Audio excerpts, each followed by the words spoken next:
Olá, bom dia. Como que você está? Espero que esteja bem. Que Deus abençoe a sua semana. Eu sou o pastor David, um dos 5 pastores da Igreja Batista Ágape aqui em Curitiba. Hoje eu quero falar um pouquinho e pensar com você sobre aparência e essência. O texto que eu quero utilizar encontra-se no Evangelho de Marcos e o capítulo 11 todo fala sobre isso. Eu não vou ler todo o capítulo, não é? Mas esse capítulo fala sobre a tão famosa a entrada de Jesus em Jerusalém montado no jumentinho. Aquela cena fantástica, né? Maravilhosa de Jesus entrando humildemente e as pessoas gritando Hosana, Hosana, bendito que vem em nome do Senhor.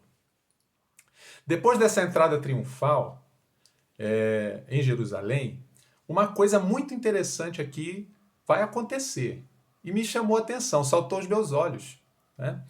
Diz no verso 11 o seguinte: Jesus entrou em Jerusalém e foi ao templo tendo observado tudo em redor. Olha aí.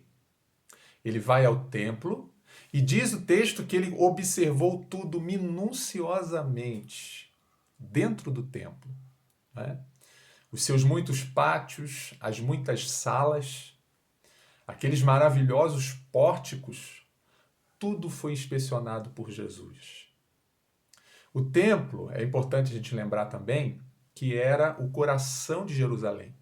Era o centro da vida espiritual de Israel.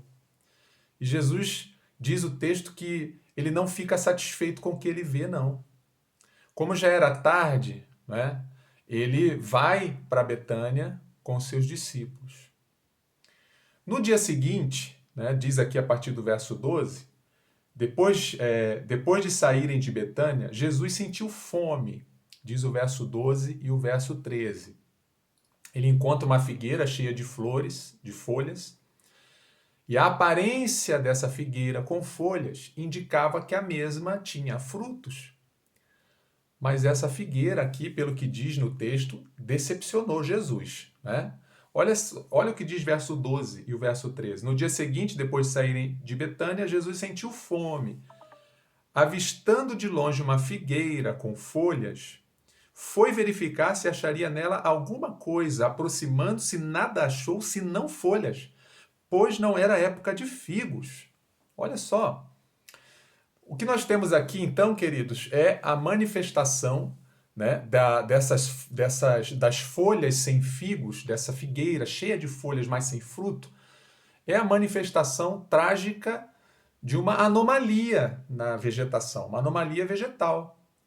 Por quê? Porque todas as figueiras estavam sem folhas. E a figueira, ela é uma árvore que primeiro dá o fruto, brota o fruto, né? E depois que esse fruto brota, nascem as folhas.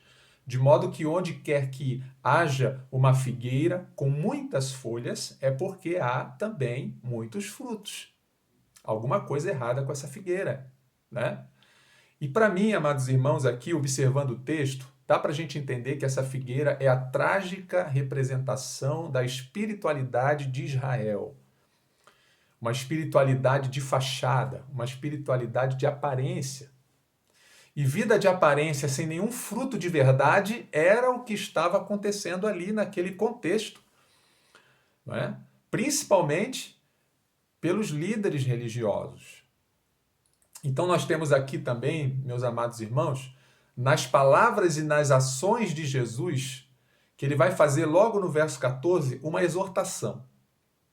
Olha o que Jesus faz no verso 14. Depois que ele encontra a figueira, né, cheio de folhas, mas sem fruto, diz assim o verso 14: Jesus disse à figueira: ninguém jamais coma fruto de ti. E diz aí que os discípulos estavam perto, os discípulos ouviram. Né? No dia seguinte, isso está no verso 20, quando passavam na manhã seguinte, viram que a figueira havia secado desde as raízes. Então, esse verso 14 aqui, queridos irmãos, é uma exortação quanto ao perigo da espiritualidade de aparência. Esse verso 14 também nos revela algo muito importante. Né? Olha, Jesus diz que aquela figueira jamais daria frutos. Ninguém coma fruto de ti. Que palavra, né? O que temos nessa declaração, então, de Jesus é que a árvore que aparenta ter fruto, mas não o tem, ela entra em descrédito. Ninguém mais vai procurar essa árvore para comer frutos. Ela está seca. Ninguém espera fruto de uma árvore seca, né? Amados, então a nossa vida ela deve ser autêntica.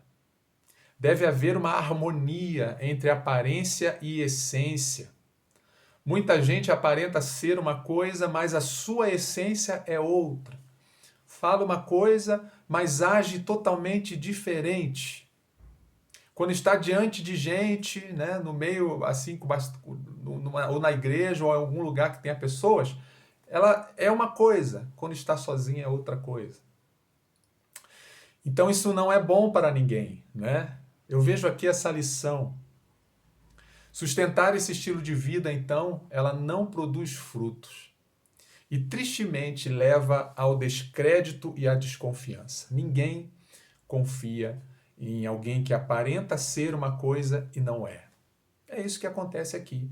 É claro que o contexto aqui também está mais voltado para a espiritualidade, mas a gente pode também transportar isso para a nossa vida, né? No nosso dia a dia, com aquelas pessoas que nós vivemos, né? Se isso é importante, essa vida autêntica, não é? Uma vida sincera, clara, transparente, ela é importante para o nosso bom testemunho, o que dirá, então, diante de Deus que nos conhece. Então, o que Jesus espera de nós, meus amados irmãos e amigos, são bons frutos. E eu vejo aqui também, na sequência desse relato do capítulo 11, depois é importante que você leia também em casa, né?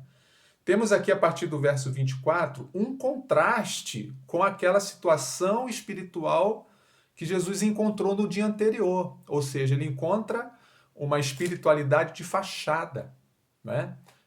Pessoas fazendo a casa de Deus de mercado. Nada mais que isso. Tanto que nesse mesmo relato, Jesus ali entra ali no templo e expulsa os cambistas, né? Nós temos aqui também esse relato. Mas aqui no verso 24, olha o que diz.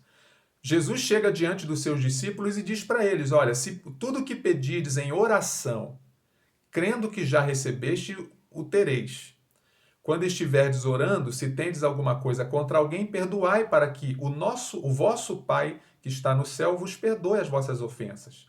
Se não perdoares, também o vosso Pai que está no céu não vos perdoará as vossas ofensas.